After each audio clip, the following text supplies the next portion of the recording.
Olá pessoal, vamos dar continuidade à nossa aula de Biologia, unidade 4, Qualidade de Vida das Populações Humanas, Promoção da Saúde e a Saúde. Eu sou Emanuele Ribeiro, professora de Biologia. Antes da gente começar, seria importante que vocês olhassem na plataforma a unidade 4, que vai estar lá os slides para vocês irem acompanhando. Na aula de hoje a gente vai falar sobre o tema alimentação e saúde. Vamos conhecer o sistema digestório e a importância dos nutrientes e de uma alimentação saudável. As principais biomoléculas. O que seriam as biomoléculas? São moléculas da vida. Quais são elas? As que a gente vai estudar primeiro são os carboidratos, proteínas, lipídios e vitaminas. Todas elas fazem parte de uma alimentação saudável. Vamos começar com os carboidratos. Carboidratos são divididos em 3 grupos. Nós temos os monossacarídeos, que são considerados os açúcares mais simples. Fazem parte desse grupo a glicose, que é o nome científico do açúcar, principal molécula energética do organismo, composta por 6 átomos de carbono, e as pentose. Pentose vem de pentas, 5, contém 5 átomos de carbono e compõe o material genético. Outra classificação dos carboidratos, temos os disacarídeos. Disacarídeo já está dizendo dois compostos de açúcar. São compostos pela união de 2 monossacarídeos. O açúcar que se usa no dia a dia é o disacarídeo, chamado sacarose, que quando digerido forma os monossacarídeos, glicose e frutose. O disacarídeo presente no leite, por exemplo, chama-se lactose. Polissacarídeos são constituídos pela união de diversos monossacarídeos, especialmente a glicose. O amido, principal substância de reserva das plantas, e a celulose, que compõe a estrutura das células vegetais, são exemplos de polissacarídeo. Proteínas. Já as proteínas, junto com os açúcares, vai constituir a nossa alimentação também. E o que são as proteínas? São grandes moléculas constituídas por moléculas menores, chamadas aminoácidos. Uma proteína que é muito conhecida e talvez vocês nem sabiam o que seria uma proteína é o DNA. No DNA tem a composição de uma proteína junto com a molécula das pentose. As proteínas têm tamanho e forma muito diferente, que depende da quantidade da ordem dos aminoácidos em sua molécula. As proteínas têm diversas funções no organismo. Entre elas, as de enzima, de transporte de gás oxigênio, a hemoglobina, e de defesa do organismo, no caso, os anticorpos. Existem 20 aminoácidos diferentes. 12 deles são produzidos pelo corpo humano e 8 devem ser obtidos por meio de alimentação, denominados aminoácidos essenciais.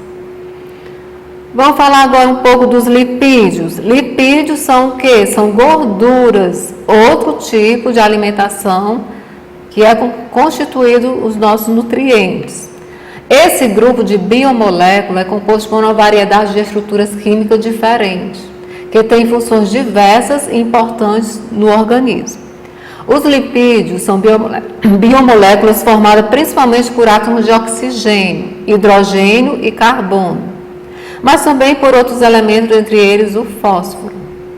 A maioria dos lipídios não é solúvel em água, e sim em solvente orgânico, como o álcool, éter e a benzina.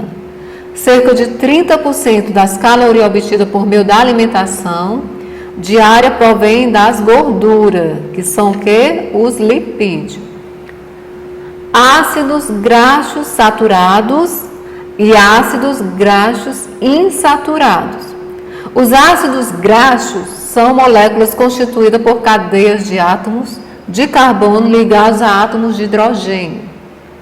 De acordo com algumas de suas ligações, eles podem ser classificados em saturados, localizado principalmente na gordura animal. Quando consumimos em excesso, isso é muito importante dizer, favorecem algumas doenças, como, por exemplo, aterosclerose, deposição de placas de gordura no interior de vasos sanguíneos, classificação insaturada, ácidos graxos insaturados. Eles estão presentes aonde? Nos óleos de origem vegetal, como o de milho e o de girassol. E o de origem animal, encontrados em alguns peixes, como a sardinha, o salmão. Quando consumidos em porções moderadas, são benéficos à saúde. Estamos terminando. Fosfolipídios e esteróides. Os fosfolipídios, o nome já está dizendo, é fósforo e lipídio. Camada de lipídio, gordura, e o símbolo atômico químico, fósforo, que é a letra P. São compostos por duas moléculas de ácidos graxos, presas a uma molécula de glicerol. O que é o glicerol? O glicerol é um tipo de álcool com glicose, e contém um grupo fosfato. No caso, o fosfato é o fósforo. Esses lipídios se organizam formando a membrana das células de todos os seres vivos, que é o caso do DNA que eu já tinha comentado. Esteroides são lipídios mais complexos e seu principal representante é o colesterol, produzido aonde? No fígado. Além de também fazer parte das membranas celulares, dessa molécula são formados hormônios sexuais masculinos, que são quais? Testosterona, e os hormônios sexuais femininos, que é a progesterona, juntamente com quem? Com a vitamina D. Vamos agora para a lousa, para o quadro, fazer mais algumas explicações sobre o sistema digestório. Pronto, gente, aqui na lousa, ó, órgãos do sistema digestório.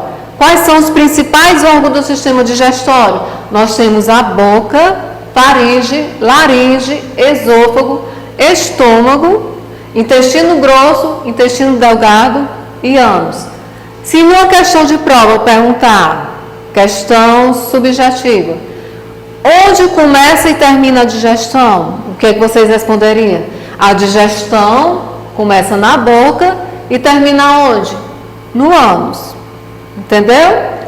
Principais órgãos são esses. Tem mais? Temos mais outros, como por exemplo aqui próximo ao estômago, tem o quê? Fígado e pâncreas, que são órgãos, glândulas anexas que estão ligados ao sistema digestório. Vamos citar algumas doenças, já que a gente está falando em saúde, vamos citar algumas doenças que atacam o sistema digestório, caso você não tenha uma alimentação saudável. Doenças que afetam a digestão, nós podemos citar o quê? Uma muito comum que atinge o estômago, qual seria? Gastrite. Professor, o que é gastrite?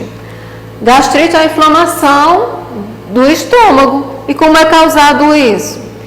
Por exemplo, se a pessoa se alimenta só de comidas muito gordurosas e ela não se alimenta de outro tipo de comida, não varia a sua alimentação, com a continuidade disso, seu estômago, o estômago da pessoa que se alimentou desse jeito vai começar a inflamar. Por que vai inflamar, professora? Por conta que ele não vai resistir a produzir tanto ácido clorídrico. O que seria esse HCl, o ácido clorídrico? O ácido clorídrico é o que vai queimar para acontecer a digestão dentro do seu corpo, dentro do seu organismo. Ácido clorídrico, HCl, hidrogênio e cloro. Esse ácido que atua dentro do estômago, ele vai queimar algumas substâncias para digerir e facilitar a absorção dos alimentos até chegar no fim da digestão, no ânus. Caso você tenha algum problema aqui, o que vai acontecer? Essa digestão vai ficar interrompida. O que vai acontecer? Refluxo, azia. Vou buscar um antiácido. Antiácido para quê? Para diminuir essa acidez E eu não ficar com azia, com dor no estômago, a pessoa que exagerou demais. Mas só acontece com gordura? Não, depende. Pode acontecer com outros tipos de alimentos, refrigerantes, gases, entendeu? Um outro exemplo aqui de doença que afetam a digestão. Podemos citar o quê? Se a gastrite é um exemplo muito conhecido, úlcera também. A úlcera é quando não foi feito o tratamento da gastrite. Temos úlcera. Outra mais, digamos assim, mais grave seria qual? Que é muito comum e infelizmente está acontecendo. Câncer. O câncer pode surgir em qualquer um desses aqui. Câncer de boca, faringe, laringe, geralmente quando há problemas respiratórios, a pessoa fuma. Esôfago, estômago. Câncer no intestino grosso, câncer, neoplasia, câncer, intestino delgado no ânus, geralmente tem a ver com a parte alimentar, maus hábitos de alimentação, pode causar, infelizmente, também um futuro câncer, se não tratado, nenhuma dessas outras doenças menores. Temos o que mais? Doenças que afetam a digestão, já citei o que? Gastrite, úlcera, câncer. Tem várias outras aqui, como por exemplo, a que atinge o fígado e o pâncreas. Doença que afeta o fígado, pâncreas, que também faz parte do sistema digestório, como glândulas anexas. Temos, no caso do fígado, pessoas que bebem muito, a cirrose hepática. O que é a cirrose hepática, professora? Cirrose, inflamação. Ose, inflamação. Inflamação do quê? Do fígado. Inflamação. Cirrose, inflamação do fígado. Hepática também tem a ver com fígado, onde há filtração do sangue, não é isso? Se eu comprometo essa parte do meu fígado, tem jeito? Tem. O fígado se regenera. Mas o ideal é que não aconteça isso, né? Uma cirrose hepática. O ideal é você se prevenir. Vírus também pode causar cirrose hepática? Pode. Bebidas, vários tipos de bebidas misturadas sem controle, pode causar cirrose hepática. A longo prazo podem também. Ai, professora, mas eu, antes de beber, por exemplo, eu me alimentei. Vou evitar de pegar uma cirrose hepática? Não vai evitar, mas vai demorar muito mais para o álcool prejudicar o seu órgão, o seu fígado. Entendeu? Já no caso do pâncreas, uma doença seria bem conhecida e atual, o diabetes. Diabetes existe dois tipos, diabetes tipo 1 e diabetes tipo 2. Diabetes tipo 1, que é a congênita, doença adquirida, foi visto na aula passada. Doença que adquire quando a pessoa nasce com ela. Mas é passado de pai para filho? Depende. Se a sua mãe estiver na gravidez com diabetes, pode também passar para o filho, para o recém-nascido. E o outro tipo de diabetes é a causada, adquirida através de quê? De má alimentação. A partir de que? De quando, professora? Uma criança, um adulto, um idoso? Antigamente dizia que só pessoas idosas pegavam certas doenças, agora não. Temos crianças com diabetes, hipertensão, crianças obesas, tudo isso por conta do quê? Da má alimentação, má distribuição dos seus nutrientes, que vai afetar o quê? A sua saúde. Entendido? Dois tipos de diabetes, tipo 1 e tipo 2, atinge o pâncreas, que vai dificultar a saída do hormônio chamado insulina. Prejudicando essa insulina, o que é que vai acontecer? Você vai ter que pegar essa insulina sintetizada, fabricada em laboratório, através de quê? Das injeções, bomba de insulina, para poder seu órgão aguentar e resistir fazer a função no sistema digestório que ele tinha antes de adoecer. Compreendido? Vamos agora ver os triglicerídeos, que foi falado lá sobre proteínas na parte de colesterol. Uma fórmula químicazinha aqui, que é o glicerol. Glicerol, ele faz parte dos triglicerídeos. E onde é que está esse triglicerídeo, professora? Os triglicerídeos fazem parte dos aminoácidos, cadeias longas, cadeias carbônicas longas. Aqui é a parte mais de bioquímica, que também faz parte do sistema digestório. Por que faz parte do sistema digestório? Porque é lá que vai haver as substâncias, os hormônios, várias reações químicas que vai quebrar esses alimentos para deixar eles menores. Quebrando as macromoléculas, que são alimentos maiores, em micromoléculas, que é feita desde a boca, através da mastigação. Ele vai o quê? Durante todo o percurso do seu sistema digestório absorvendo os nutrientes necessários e excretando, eliminando os nutrientes que não é necessário. No caso de um elemento, de um nutriente que não vai ser necessário, seria o quê? O mau colesterol e o outro tipo de colesterol, que nós temos dois. Colesterol LDL e HDL. O colesterol LDL é o considerado colesterol LDL, HDL. Colesterol bom e colesterol mau. Mas isso é ruim, professor, porque os dois estão dentro da corrente sanguínea.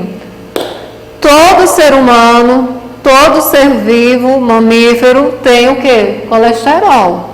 E tem os dois, o LDL e o HDL.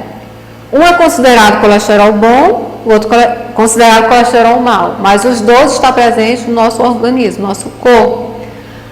Os dois têm sua função. Um é considerado mau por quê? Por conta do que já falamos ali da má alimentação. Pessoas que só comem açúcar, pessoas que só comem gordura, pessoas que têm maus hábitos alimentares, consequentemente vai acontecer o quê? O aumento do colesterol ruim.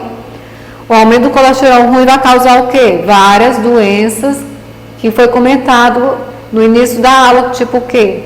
Aterosclerose. Aterosclerose seria o quê? Gordura no seu sangue que vai atingir principalmente o coração. Entupindo as veias, os vasos sanguíneos do coração, o que pode causar? Trombose, AVC, acidente, né? AVC, acidente cardiovascular do seu coração. Então, triglicerídeo faz parte dessa alimento aqui de gordura com colesterol. Mas os triglicerídeos seriam o quê? São três moléculas de glicídio, que é a glicose, açúcar, junto com cerídeo. Cerídeos, ceras, seria o quê? Gorduras. Glicerol. Glicerol é um álcool junto com um açúcar. Glicídios e álcool, glicerol. Toda essa cadeia aqui bioquímica, que eu coloquei aqui na lousa, e tem inclusive na apostila de vocês, seria o quê? Ácidos graxos. Esse elemento, essas moléculas aqui que eu coloquei na lousa já foi questões de Enem. Para quem vai fazer o Enem, tem que decorar tudo isso daqui, professora? Não. No Enem, geralmente, eles colocam o desenho. Basta vocês fazer o quê? Entender a parte da bioquímica, que é a parte que a gente aprende na biologia com a química junto. No caso aqui, nós temos o quê? Glicerol, que é formado por 14 moléculas de carbono que estão ligadas a quê? Hidrogênio e oxigênio. Junto com quem? Com mais outra cadeia longa de 18 carbonos, com dupla O de oxigênio e hidrogênio. Juntando tudo isso com quem? Com essa cadeia aqui, ó, insaturada. Insaturada quando tem essa dupla aqui.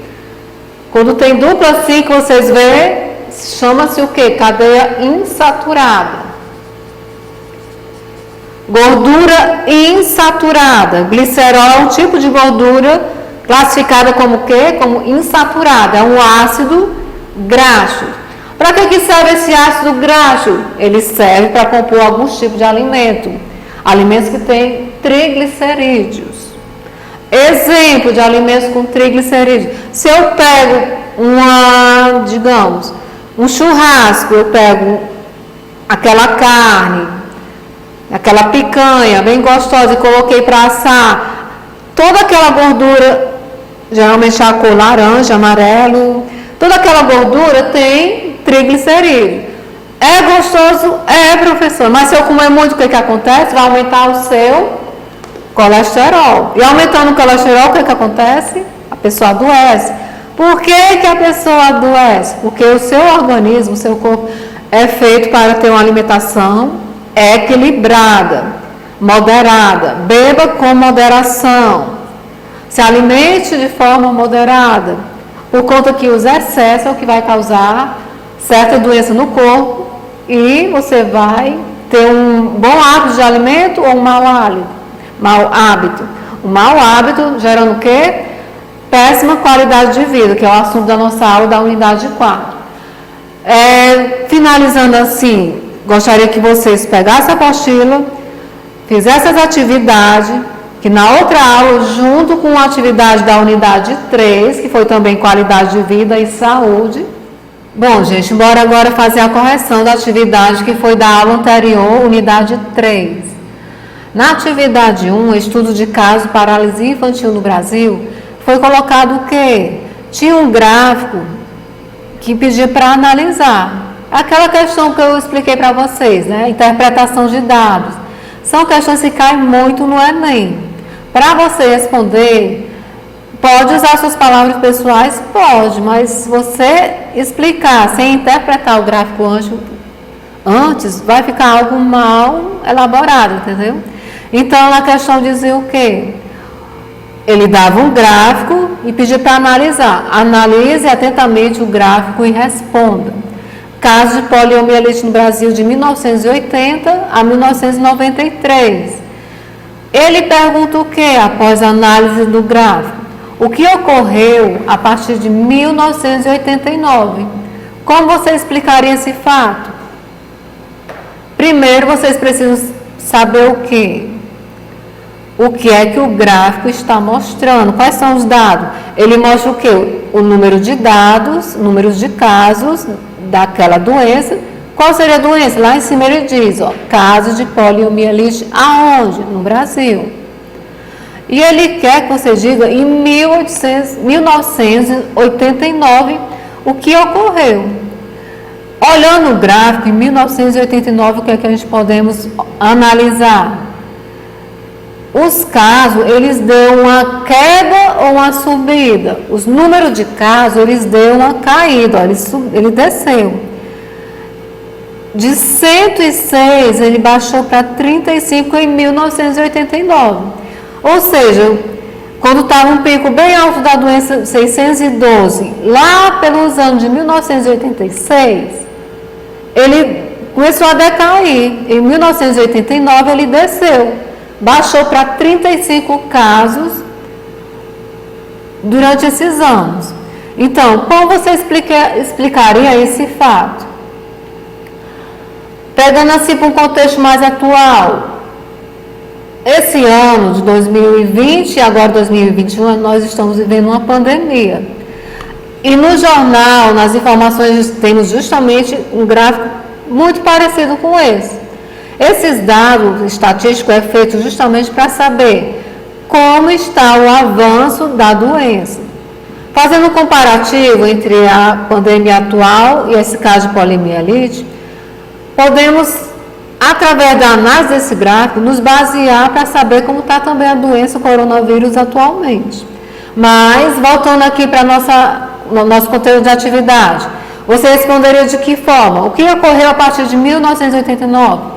Os casos de poliomielite no Brasil deram uma decaída, desceu, o pico diminuiu. Vocês podem escrever com as próprias palavras de vocês. Outra pergunta, mas como você explicaria esse fato? Podemos ver o quê? Através de vacinas. Isso significa o quê? Que mais pessoas se vacinaram, mais pessoas se preveniram, mais pessoas tiveram menos contato com a doença, entendeu? Já na atividade 12, ele falava o quê? Uma epidemia pode voltar. Ele dava um texto, aí pedia para você ler, e em seguida você responder 3 questões. Na primeira questão sobre o texto, perguntava assim: como a imigração dos sírios que fugiram da guerra pode afetar a saúde mundial? O texto fala do quê? De Genebra e da Síria. Nesses países estava acontecendo o quê? Vários surtos de qual doença? Da gripe A, H1N1. Já na segunda pergunta ele fala o quê? Em que contexto social a poliomielite se espalha? Essa pergunta já é do outro texto. E na terceira pergunta, com base nessa notícia, como você responderia a pergunta feita no começo da atividade? Para responder esses 3 exercícios, vocês teriam que ler o texto, interpretar e escrever. Ah, mas eu posso copiar o que está no texto? Pode, mas não seria o ideal. O ideal é vocês tentar interpretar e falar com as palavras de vocês com base no texto. O texto é sobre o quê? Lá do estado de São Paulo, sobre saúde, que fala sobre OMS declara emergência mundial de poliomielite. Aí diz o quê? Só fazendo um breve resumo. É a segunda vez na história que a entidade declara uma emergência global, mundial, por conta de uma doença.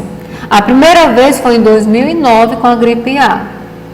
Aí ele fala de Genebra e fala da Síria. Em Genebra ele vai dizer o quê? Depois de detectar casos em mais de uma dezena de países, a OMS, a Organização Mundial da Saúde, decretou emergência sanitária mundial diante do risco de contágio de poliomielite.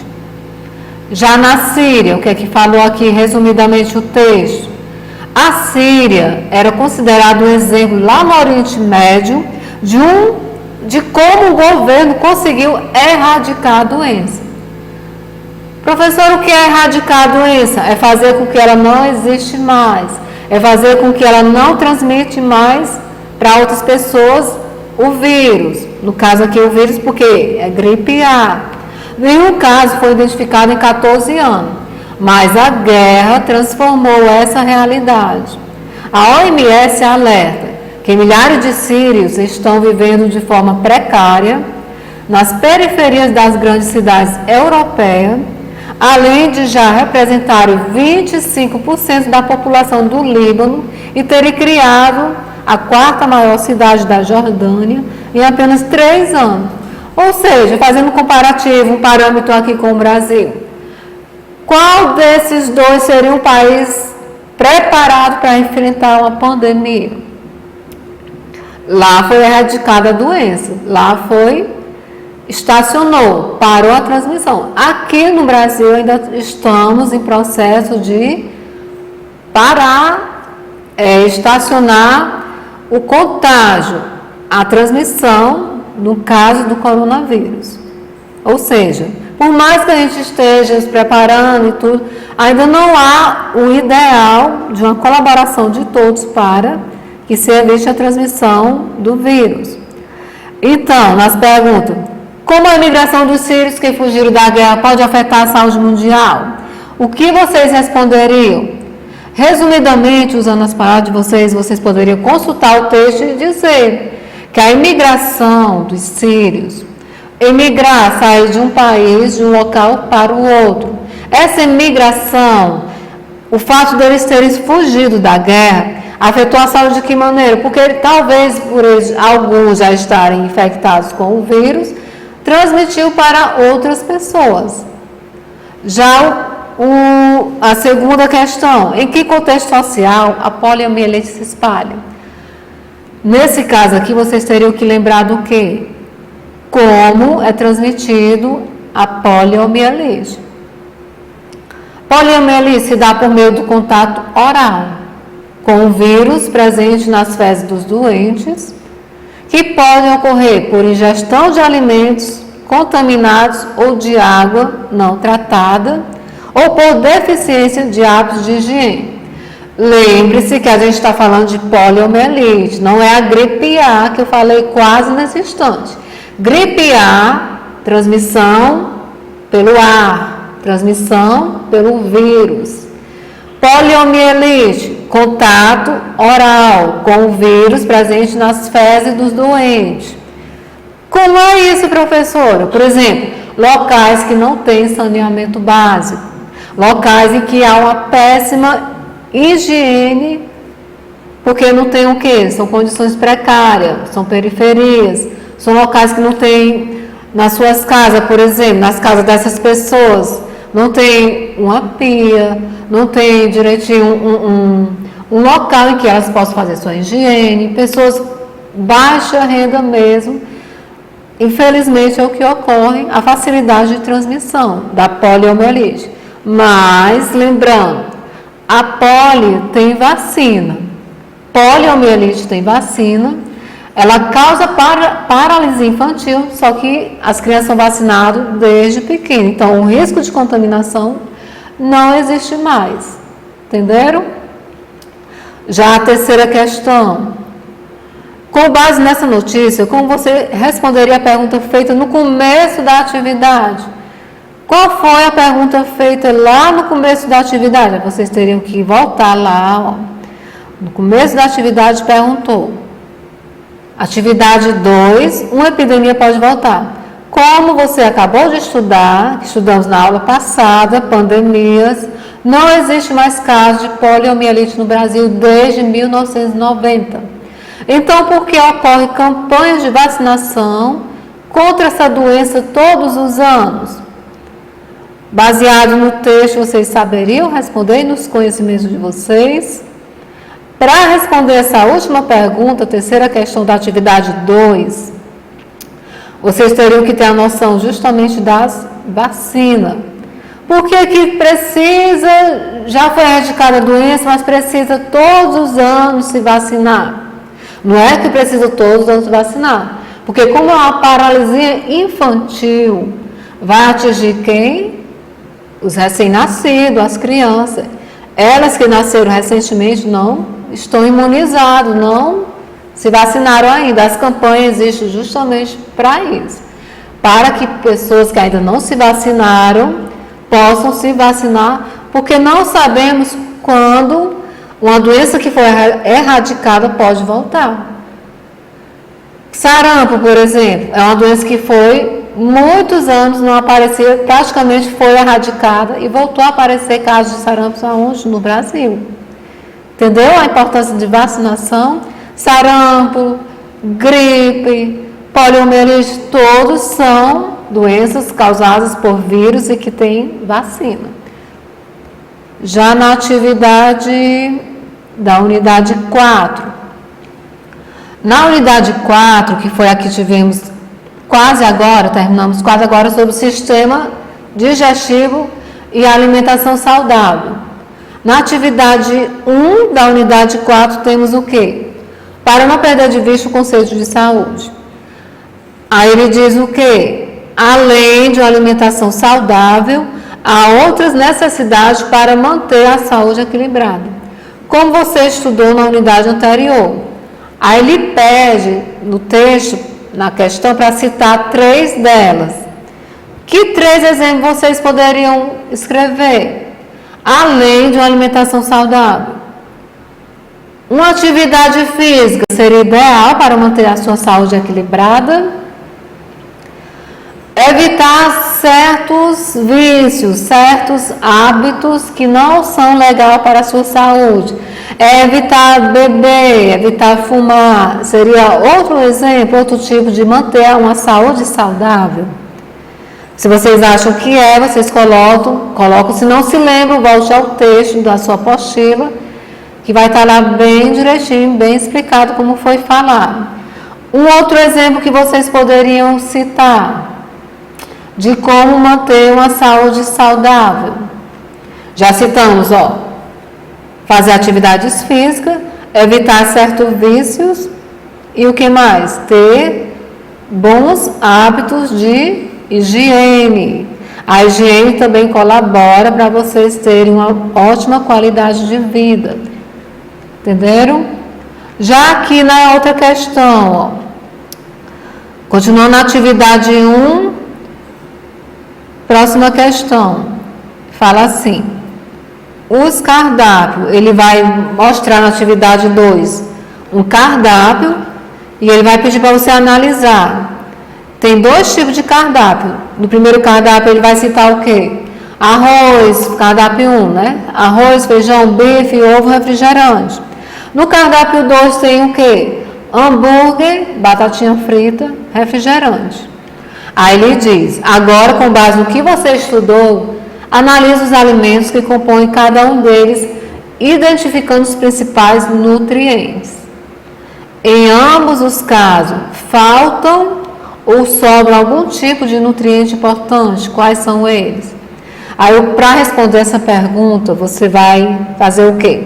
Você vai analisar o cardápio 1 e o cardápio 2 e vai ver nessa lista de alimentos o que está faltando e o que está presente que você acha que é importante para uma boa alimentação, para que tenha muitos nutrientes para uma alimentação saudável. Ou cardápio 1, arroz, feijão, bife, ovo, refrigerante. Ou 2, hambúrguer, batatinha frita, refrigerante. Se fosse um almoço, qual dos 2 vocês escolheriam? Aí vocês tentam responder aqui, resposta pessoal. Na segunda questão, sugira a adição ou a retirada de algum ou alguns alimentos no cardápio 1 para tornar essa refeição mais equilibrada. No cardápio 1, eu retiraria o que? O refrigerante. Ah, professora, mas não é importante a gente se alimentar com o líquido do lado? Não. Não, por quê? Porque o líquido vai afetar todo o seu processo de digestão. Imagine aí um saco, imagine que essa sacola, esse saco é o seu estômago. Coloque vários alimentos dentro desse saco. Despeje um líquido dentro desse saco e balança. Como é que vai ficar esses alimentos lá dentro? Da mesma forma acontece com o seu sistema digestório. Se você incluir um líquido durante a alimentação, isso não vai fazer bem para a sua digestão. Ah, mas em todo canto a gente vê as pessoas comendo com refrigerante, com água do lado do suco. Poder? Pode. Só que o ideal seria o quê? Que seja após a refeição. Após se alimentar, dá um tempinho para digerir aqueles alimentos sólidos, aqueles alimentos que foi mastigado, e só depois você toma o líquido, ou o refrigerante, ou o suco, ou a água, entenderam? Atividade 3, órgãos da digestão. Já nessa questão, você vai ter que olhar a figura da página 97. Lá vai ter o desenho todo do sistema digestório, que foi explicado os principais que eu coloquei lá na lousa para vocês. Na primeira pergunta, ele diz assim, ó, complete o quadro a seguir com as informações pedidas. Aí ele mostra um quadro com alguns órgãos do sistema digestório e vai pedir para você completar cada um dos comandos que está exigindo aqui. Se julgar necessário ampliar esse conhecimento, consulte capítulos sobre digestão e sistema digestório em livros de biologia. Alguns sites também podem servir como fonte de pesquisa. Aí ele deu o exemplo de um site que vocês podem consultar, que até eu conheço ele, alimentaçãosaudável.org, ele é bem completo. Se vocês tiverem dúvida ainda, pode consultar e fazer uma pesquisa. Vocês vão completar o quê? Os órgãos são boca, estômago, intestino delgado e intestino grosso. Completar dizendo o quê? Sucos digestivos envolvidos, biomoléculas digeridas e nutrientes formados e absorvidos. Aí vocês vão fazer a pesquisa e completar aqui. Por exemplo, no caso do estômago, vamos pegar o estômago. Suco digestivo envolvido. Foi o que foi falado na aula. Ácido clorídrico, HCl. O ácido clorídrico é tipo um líquido, é tipo um suco que vai servir para quê? A função dele vai servir para quebrar os alimentos que caem no estômago. Por que tem que reduzir, tem que quebrar esses alimentos? Para poder o organismo absorver o que importa e excretar, retirar, colocar para fora do seu corpo o que não serve para a sua saúde. Biomoléculas digeridas. No caso do estômago, vai digerir o quê? As macromoléculas, vai transformar em micromoléculas, em moléculas menores. Nutrientes formados e absorvidos. Pegando o exemplo do estômago, um dos nutrientes que pode ser formado e um dos nutrientes que pode ser absorvido. No caso do estômago, depende do alimento que você consumiu.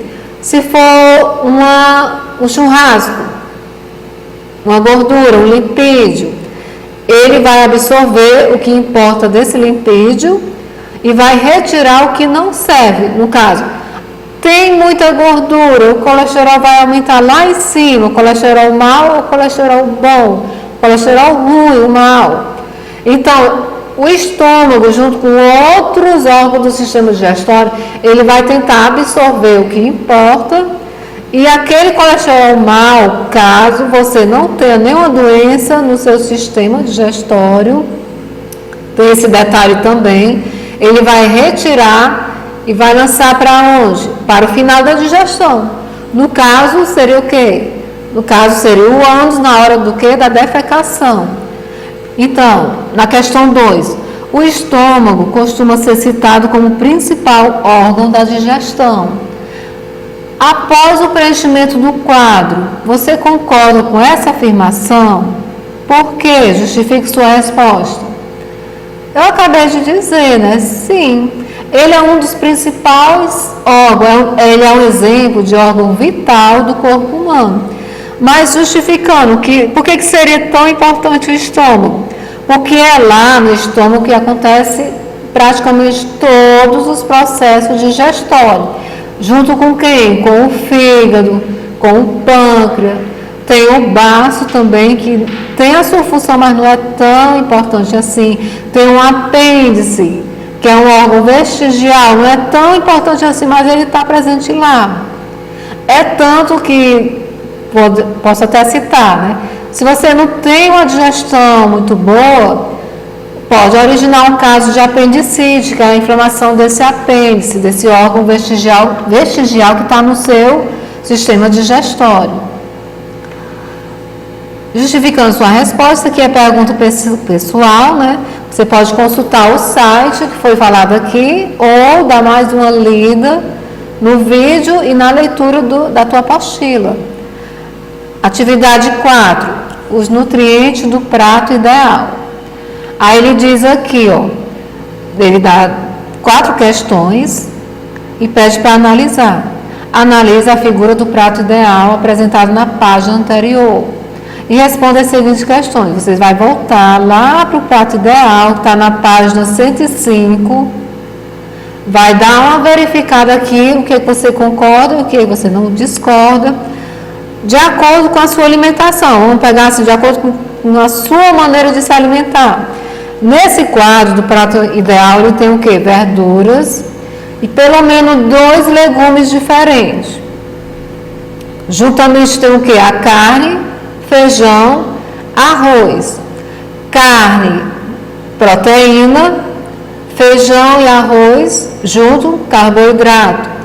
No caso, o arroz tem mais carboidrato, tem mais açúcar, tem mais, como a gente falou, elementos químicos quais são?